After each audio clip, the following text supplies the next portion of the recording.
கவி என்ன சோகமா உட்காந்துருக்க? என்ன பண்றது? ஒரு புடவை கேட்டா கூட இந்த வீட்டுல வாங்கி தரதுக்கு ஆள் இல்லை. பொங்கலுக்கு நிறைய புடவை எடுத்த. ஆமா, பொங்கலுக்கு எடுத்தா ஏன் புடவை எடுத்து தர மாட்டீங்களா? அப்ப நான் இந்த வீட்டுல காலைல இருந்து நைட் வரைக்கும் வேலை செய்யறதுக்கு மட்டும் தானா?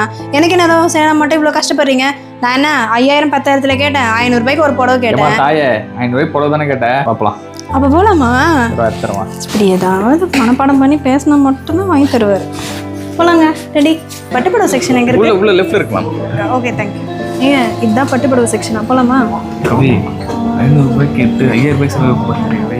ஏங்க வேலை தாங்க கேட்க போறேன், நானே எடுக்க போறேன். வாங்க போலாம். ஏங்க இது நல்லா இருக்கா?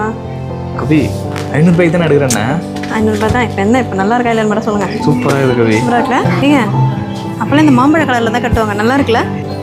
இது ரொம்ப சூப்பராக இருக்குல்ல? திருப்ப கலரில் அழகாக தான் இருக்குது, ஆனால் காசு அதிகமாகுது. வா நம்ம 500 ரூபாய் சாப்பிடலாம். ஓ, வேலை பார்க்கறதுக்கு கூட உங்களுக்கு கஷ்டம். இந்த சாரி 500 ரூபாய் தான். முன்னாடியே பார்த்து வச்சிட்டேன், சும்மா வேலை கேட்கலான்னு போனேன். இல்லை வேலை